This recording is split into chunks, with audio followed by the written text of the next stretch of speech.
There's a character that Star Wars fans keep calling the coolest in all of Star Wars, and you have never seen him in a single movie, a single show, or a single frame of Disney content.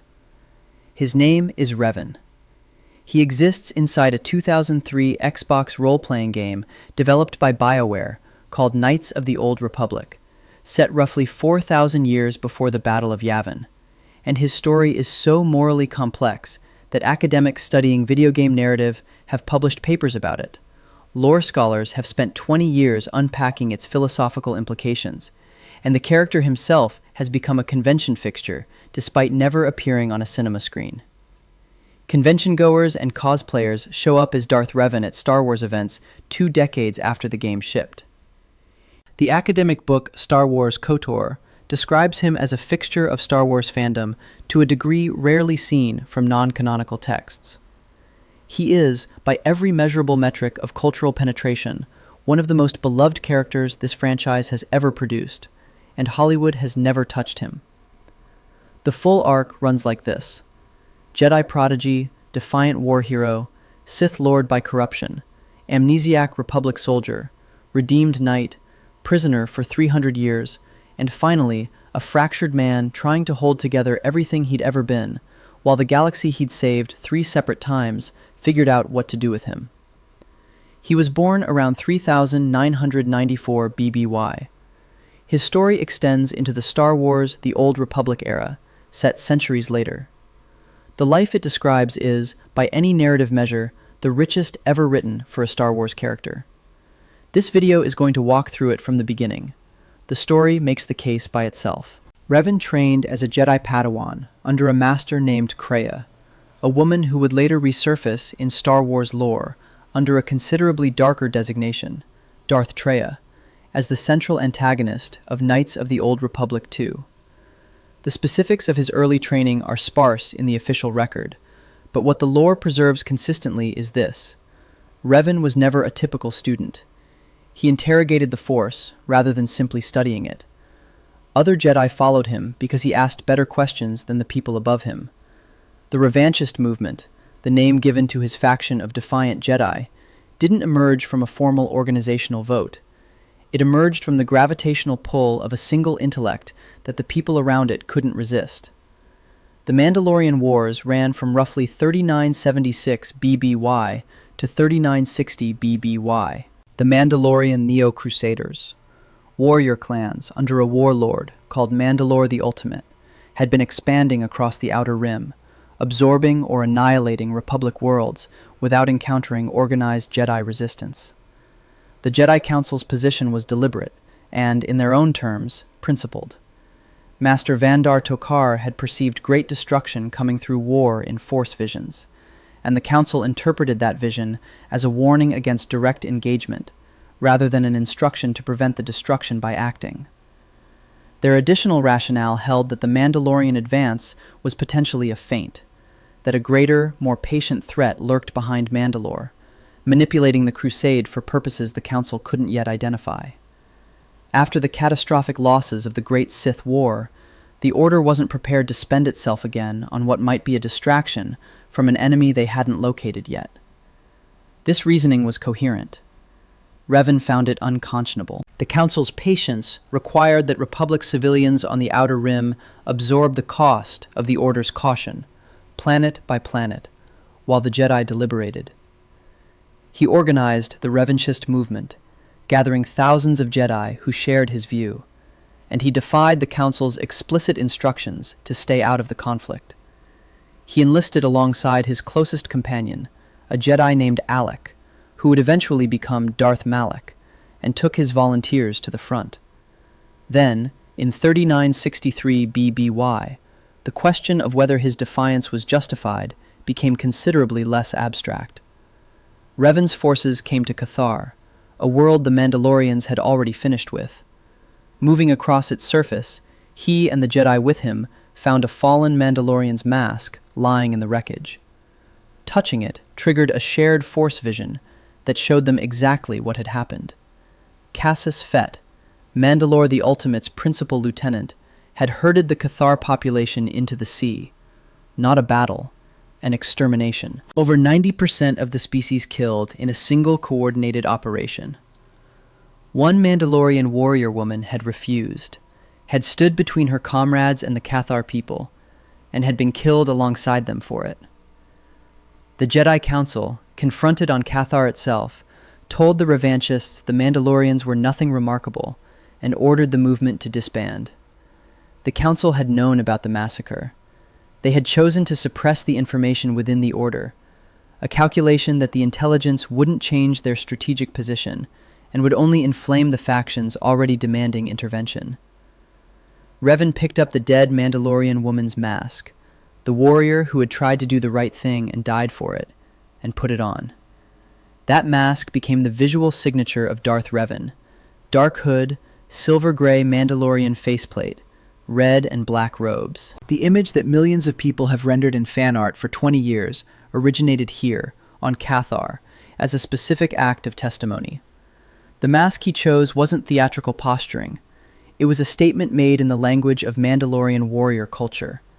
I am carrying the witness of someone who chose decency and was destroyed for it, and I won't let the people who made that choice go unanswered. Everything the mask came to symbolize, the ambiguity, the duality, the refusal to be cleanly categorized as light or dark, traces back to a Mandalorian woman whose name the lore never records. The war that followed reshaped Revan into something the Jedi Council hadn't trained him to be. He studied Mandalorian tactics with the intensity of someone who understood that fighting on the enemy's terms required thinking in the enemy's language. He mirrored their willingness to use terrain, environment, and psychological pressure as force multipliers. He became increasingly willing to make decisions the Jedi Code had no framework for. Operational choices that produced victories through means the Order's peacetime ethics couldn't cleanly endorse. He challenged Mandalore the Ultimate to personal combat at the war's climax and killed him. The dying warlord confirmed, as his last meaningful act, that the Sith Empire had orchestrated the entire crusade from outside known space. Revan had suspected it. He now had confirmation from the source.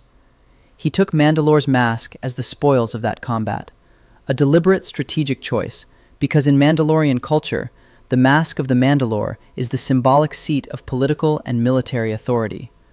By removing it from Mandalorian succession, Revan effectively destroyed the cultural mechanism by which the clans could unify under a new leader.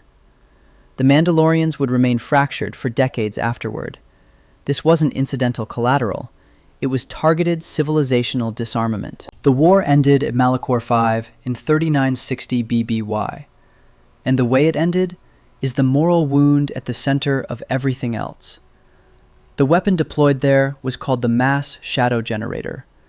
It drew on the planet's natural gravitational field to create a crushing event of catastrophic scale, one that fractured Malachor 5 itself, destroyed the Mandalorian fleet in the engagement zone, and killed thousands of Republic soldiers and Jedi who had not been warned in advance that the Order was coming. The physical activation was carried out by a Jedi named Mitra Surik, later known as the Jedi Exile, the protagonist of KOTOR 2, operating under Revan's broader strategic command. Whether Revan issued the order explicitly or Surik acted with authorized autonomy is a point the lore leaves deliberately unresolved. The weapon went off. Revan had sanctioned its deployment. Thousands of people on his own side died. Malachor 5 became a dark side nexus after the battle, saturated with the death energy of the generator's activation, to the point where the planet itself became hostile to the living force, fractured geographically and spiritually. The Jedi who survived the event and experienced its resonance through the Force were so devastated that many severed their connection to the Force entirely, Surik among them. Revan walked away from Malachor 5 as the general who had ended the Mandalorian Wars by authorizing a weapon he knew would kill his own people, in numbers he knew in advance would be catastrophic, because the alternative was a war that would have consumed more lives more slowly. That's not villainy, exactly. It's something harder to categorize, a calculation made by a person who had decided that the mathematics of mass casualty events was something a leader had to be willing to perform. The Jedi Code offered no framework for that reasoning. The Jedi Council, which had refused to engage in the war at all, had no moral standing from which to condemn it. Revan had won. The cost was that he had made himself into someone who could make that calculation and then live with having made it. Malachor 5 didn't corrupt Revan. It revealed the direction the corruption was already moving. He left Malachor 5 and didn't come home. Revan and Malak pursued Mandalorian remnants into the unknown regions, uncharted space beyond the Republic's mapped borders, where the confirmation from Mandalore the Ultimate pointed. They were looking for the hidden Sith influence that had manipulated the entire crusade. What they found on the hidden Sith capital of Dromund Kaas made the Mandalorian Wars look like a preliminary exercise. Vitiate, the Sith Emperor, immortal, having sustained himself through force manipulation for centuries, had been building a hidden empire in the unknown regions, while the Republic assumed the old Sith were finished. He had orchestrated the Mandalorian Crusade specifically to weaken the Republic before his eventual return. When Revan and Malak reached him, they were already strong in the dark side, shaped by years of warfare and the weight of Malachor 5. They weren't strong enough. Vitiate reached inside their minds and rewrote what he found there. He didn't defeat them in combat. He dominated their consciousness, corrupted them to the dark side, and transformed them into Darth Revan and Darth Malak, his chosen agents, his vanguard, tasked with returning to the Republic and locating an ancient Rakatan space station called the Star Forge that the Emperor needed for his planned invasion. Publicly, Vitiate announced that Revan and Malak had been captured and executed as Republic spies. The Republic celebrated. Nobody knew that the two people who had just saved them from the Mandalorians were already walking back through the door as something else entirely. The Starforge occupied a system called Lihan, hidden in deep space, and locating it required assembling information from star maps, fragments of ancient Rakatan navigational data scattered across the galaxy. By 3959 BBY, Revan and Malak had triangulated its location. Their ship crashed on Lihan's surface upon arrival. They found the Starforge intact, an ancient manufacturing station capable of producing military hardware at scales the Republic couldn't match, drawing on the dark side itself as a power source. Revan deployed it. He eventually broke partial free of Vitiate's direct control. The Emperor's hold was real, but not permanent. Revan's will was strong enough that sustained direct puppetry couldn't hold indefinitely.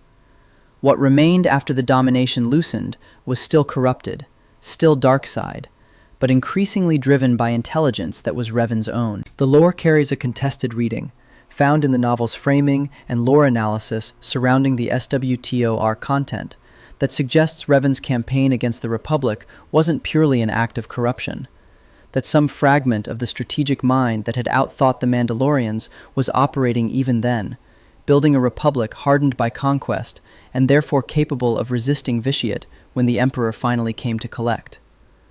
The lore doesn't confirm this reading cleanly, but it's consistent with the pattern. Even at his most destructive, Revan's actions had structural logic that pointed beyond the immediate damage. As Darth Revan, he built a Sith empire from the Star Forge's output. His forces captured and tortured Jedi across the galaxy to convert them to the dark side. Assassins operated throughout the Republic. The Zerka Corporation received a trade monopoly in exchange for supply chain support. The Jedi Civil War, the second galactic conflict in roughly 5 years, was Revan's construction in the most literal sense. He had designed the fleet, built the doctrine, and organized the command structure. The relationship between Revan and Malak in these years is the story of what happens when two people share a catastrophe and emerge from it changed in different directions. They had been inseparable since before the Mandalorian Wars. Two Jedi who had both defied the Council, both walked into the unknown regions, both been inside Vitiate's consciousness when the Emperor reshaped them. Revan remained complex, strategic, capable of restraint. Malak, without the anchor of Revan's will and intellect, grew simpler and more brutal. He watched his master and learned what he thought were the lessons. The lesson Malak eventually extracted from years of apprenticeship was that the most direct route to power was the only route worth taking.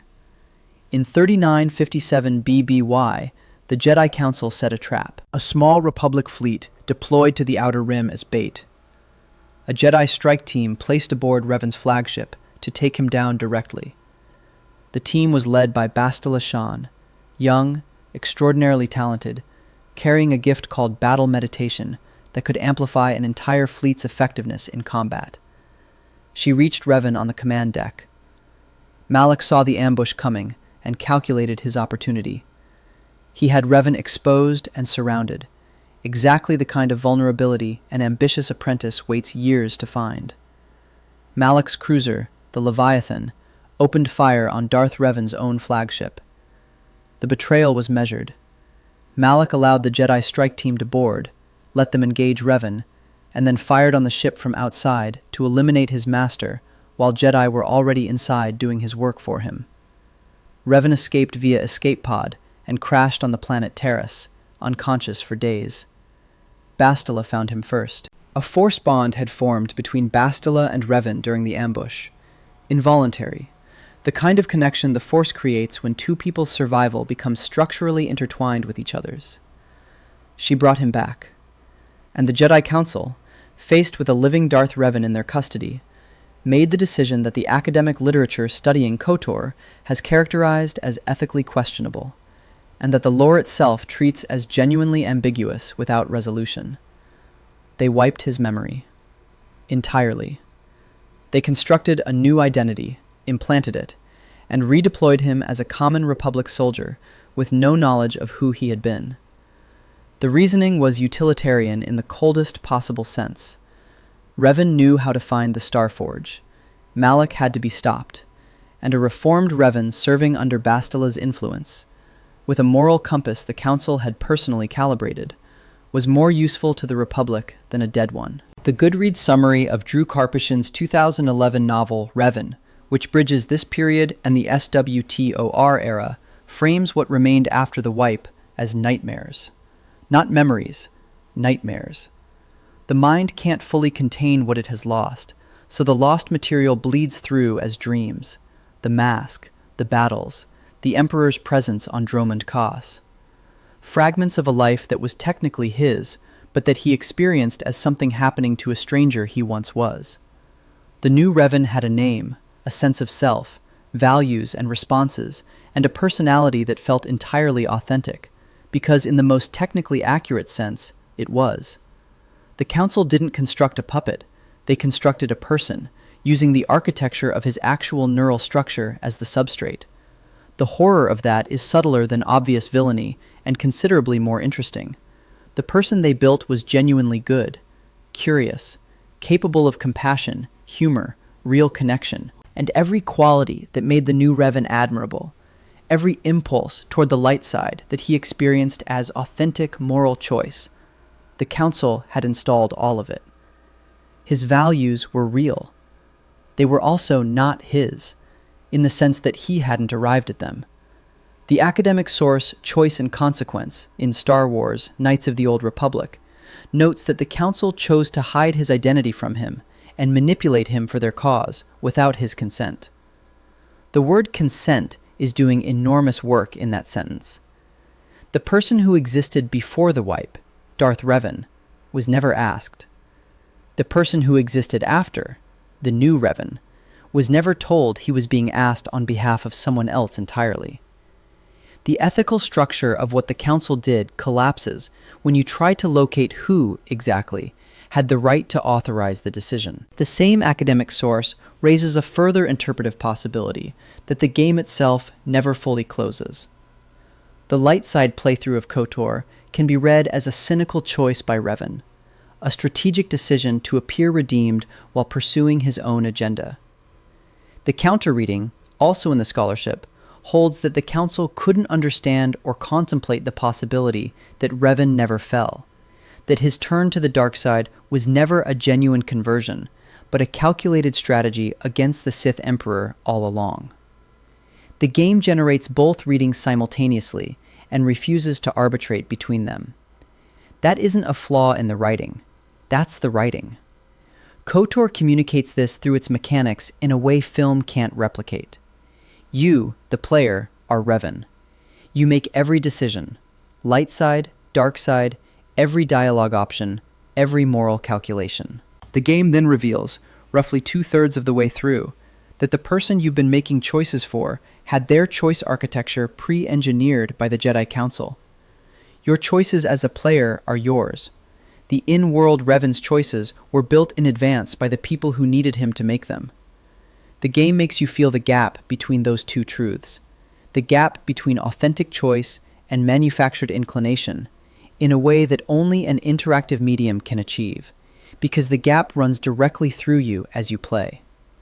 The reveal on the Leviathan, where Darth Malak tells Revan what the Jedi Council did, hits with the force of structural collapse, precisely because you've spent hours making choices as this person, without knowing those choices weren't fully free.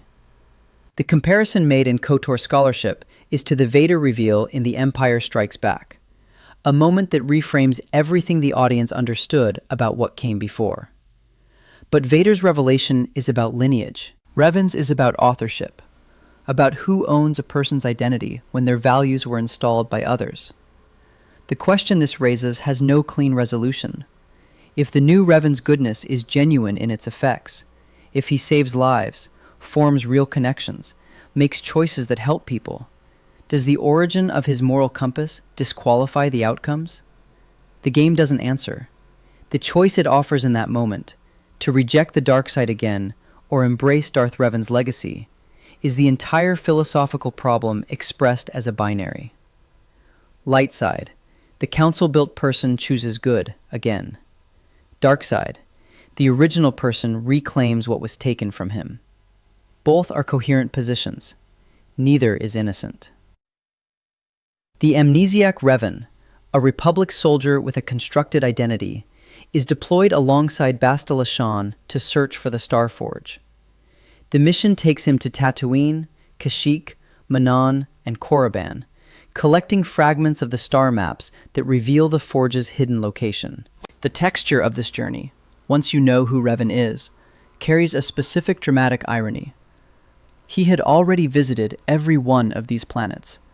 He had placed the star maps there himself, during his original search for the Forge as Darth Revan. He is following the trail he laid in a previous life, guided by companions who know more about his identity than he does, moving toward a destination he has already been to, a man tracking his own ghost.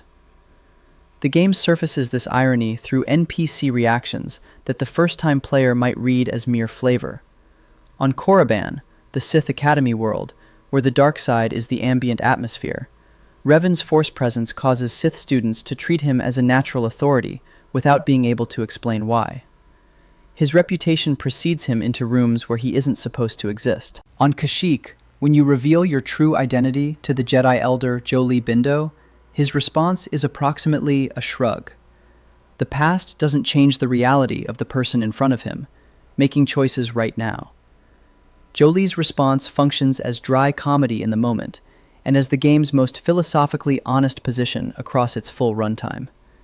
He has decided the present identity is what's real. The game doesn't endorse this reading. It puts it in the mouth of its most ironic character and leaves the audience to sit with it. Before the Leviathan and before the reveal, during the stretch of star map collection and Republic political navigation, you acquire a companion on Tatooine, a droid.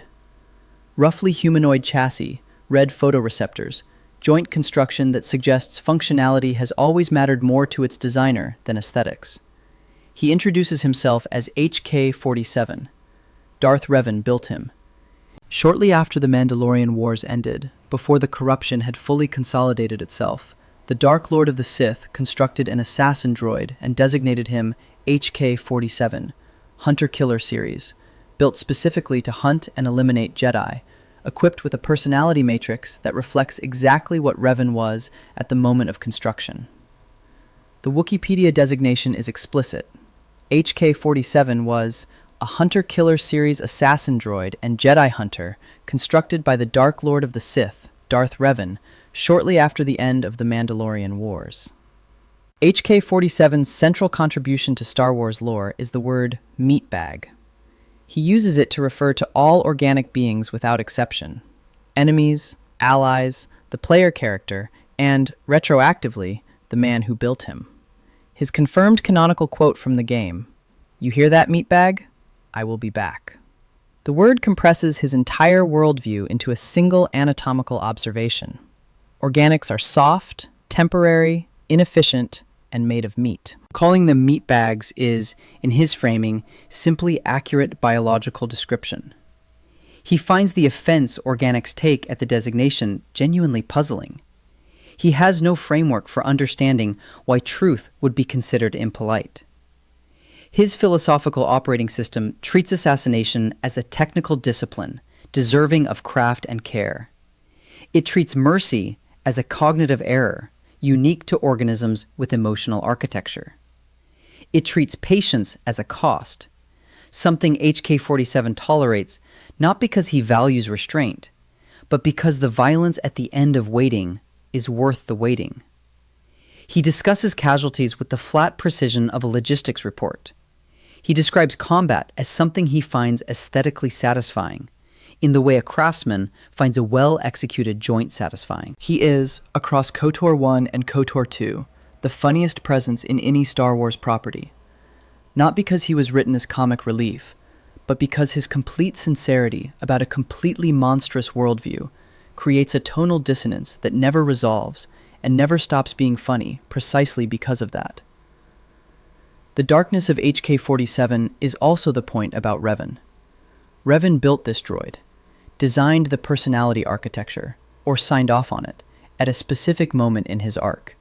After Malachor 5, after the Emperor's corruption had taken hold, while he was assembling the tools he would need for the Jedi Civil War. HK-47 is a preserved record of who Darth Revan was when he made him, a fossil of a worldview, walking around making jokes about the worthlessness of organic life, while its creator has had that worldview surgically removed and replaced with something the Jedi Council found more useful. When HK-47 calls the player character meatbag, he is calling his own creator by a name the creator can no longer recognize as his. The joke works on the surface as deadpan, absurdist humor. Underneath, it's a character study in what survives when a person is rebuilt. The droid Revan made still operates on the values Revan held when he made it, while Revan himself has been restructured to hold different ones. Some things you build don't stop running just because you change your mind about having built them. HK-47 reappears in KOTOR 2, found damaged, rebuilt by the Jedi exile, and his personality resumes without interruption. The contempt for organic life that Darth Revan embedded in a single droid at the Mandalorian War's end became a template that outlasted everything else the Dark Lord constructed. The Starforge was destroyed. Revan's Sith Empire collapsed. The man himself was memory wiped. HK-47 kept going. Aboard the Starforge in 3956 BBY, Revan and Malak fight their final battle. Malak isn't a simple villain by the time this confrontation arrives. The game grants him a final scene of self-awareness, a recognition of what he became and how he became it, that makes his death register as tragedy alongside whatever relief victory provides. Bastila Shan, corrupted to the dark side by Malak after her capture, is reached by Revan earlier in the Starforge's corridors. Through the force bond they'd shared since the Leviathan ambush, Revan brought her back, not through force or argument, but through the sustained weight of a genuine connection that Malak's torture hadn't been able to erase. Then he killed Malak in single combat. The Republic's celebration afterward conferred two things: the Cross of Glory and the title Prodigal Knight.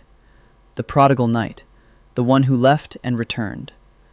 The title acknowledges the departure without specifying the nature of it. It sounds like earned redemption. It also sounds like careful public relations management of what the populace was and wasn't told about who they were celebrating. Drew Karpyshyn's 2011 novel, Revan, the author having served as senior writer on both KOTOR 1 and the SWTOR MMO, which gives the novel an unusual continuity of authorial intent, picks up in this aftermath, set around 3954 BBY. The premise? The memories the Council wiped didn't stay gone. They surfaced slowly, bleeding through in nightmares and sensory fragments.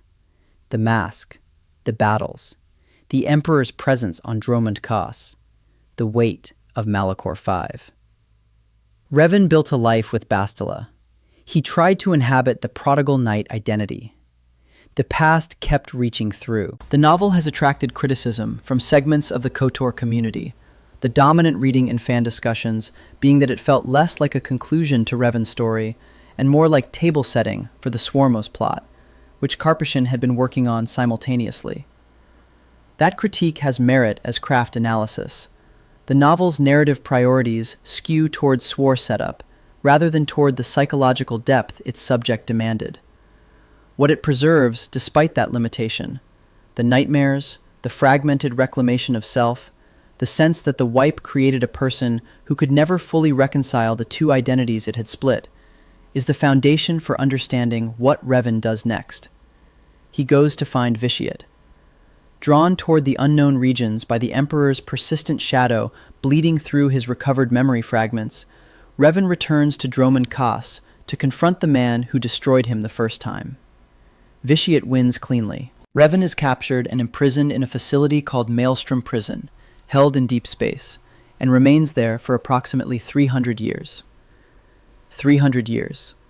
The SWTOR timeline places Revan's imprisonment at roughly 300 years before the main events of the MMO, corroborated by the reading order chronology, placing the Revan novel 3 centuries before the other SWTOR-era books in the recommended sequence. He didn't die in Maelstrom Prison. He remained conscious, imprisoned, yes, but present enough that his Force presence partially suppressed Vitiate's ability to order a new invasion of the Republic. The man who had defied the Jedi Council in 3963 BBY to fight the Mandalorian Wars was holding a door closed with the weight of his own awareness, while 3 centuries of history accumulated on the other side. The Emperor, who had orchestrated the entire Mandalorian crusade and turned Revan and Malak into weapons, found himself effectively held at arm's length by the prisoner in his own facility. A dead Revan would have removed whatever interference his sustained consciousness created. Vitiate needed him alive and contained. The prison wasn't punishment so much as management of a variable the Emperor couldn't eliminate without eliminating the interference it generated. 300 years of imprisonment as an act of strategic leverage. Revan still protecting the Republic even while held against his will, without the Republic knowing he existed. Lord Scourge, a Sith pureblood who received a Force vision showing a future champion would eventually defeat Vitiate, a champion who was clearly not Revan, betrayed Revan during an earlier confrontation with the Emperor. The betrayal wasn't motivated by cruelty or personal ambition. Scourge made a cold calculation. Revan wasn't the one. Sacrificing him might preserve the possibility of the correct person arriving later, and the greater good of that future outcome outweighed the immediate cost. A betrayal from someone acting on principle. A decision that was wrong about the method and possibly right about the outcome. The lore is populated with these. Choices made on coherent reasoning that produced outcomes the reasoning couldn't have predicted.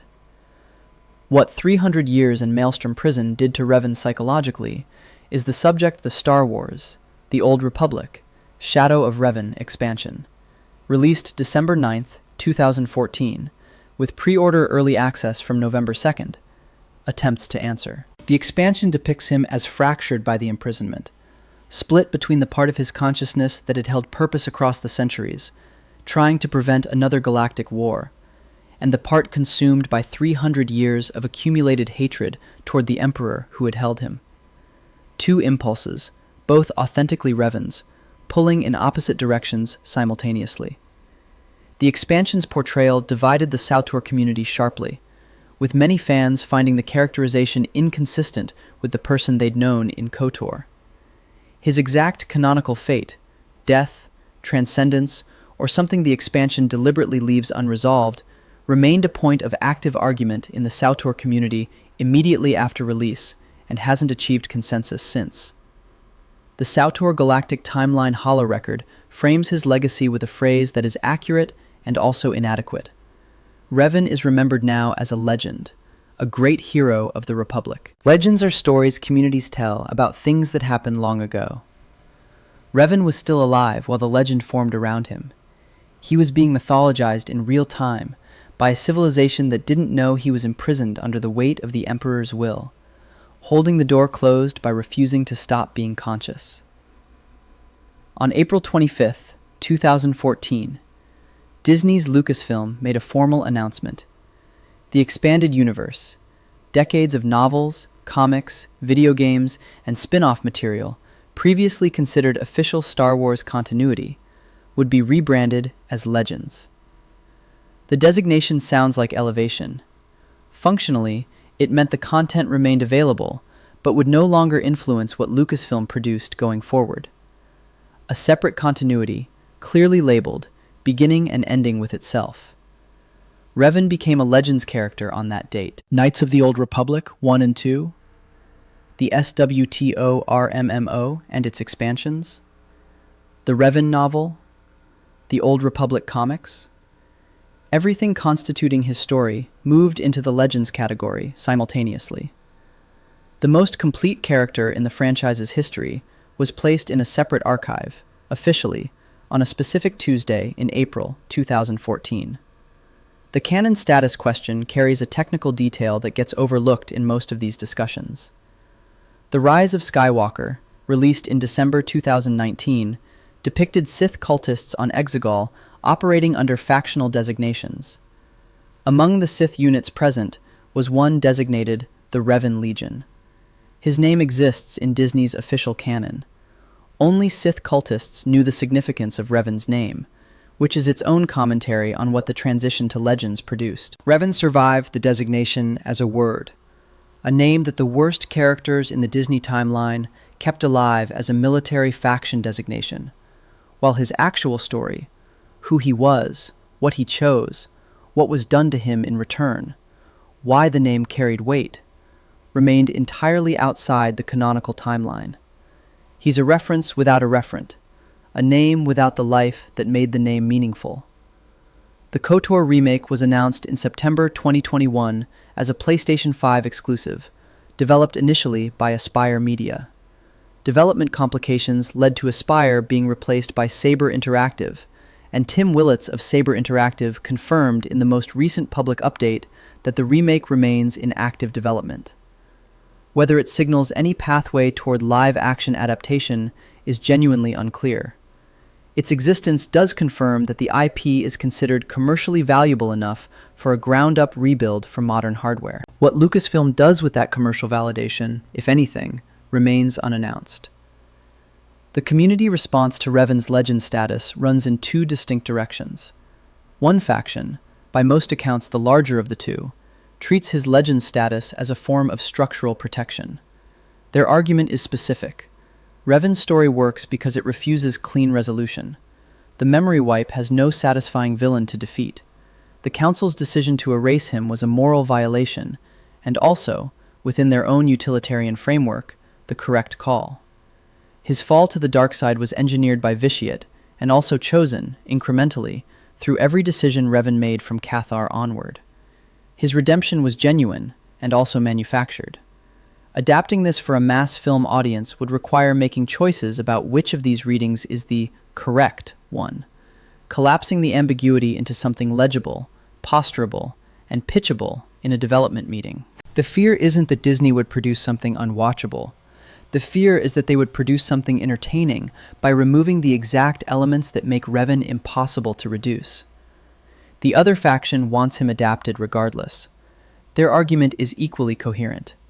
Keeping Revan in Legends means keeping him inside a 2003 role-playing game that requires 40 hours of investment to access. A live-action treatment, executed with genuine care, could bring this story to an audience that will never boot up an original Xbox game. His story is too good to stay locked in a medium most current Star Wars fans don't use. Both positions are sincere. Neither is obviously wrong. A brief, necessary aside. The internet has, with remarkable collective persistence, decided that Keanu Reeves is the face of a character who has never had a face in live action. Across Reddit and YouTube, the fan casting has circulated for years, with the kind of momentum that only builds when the logic actually holds.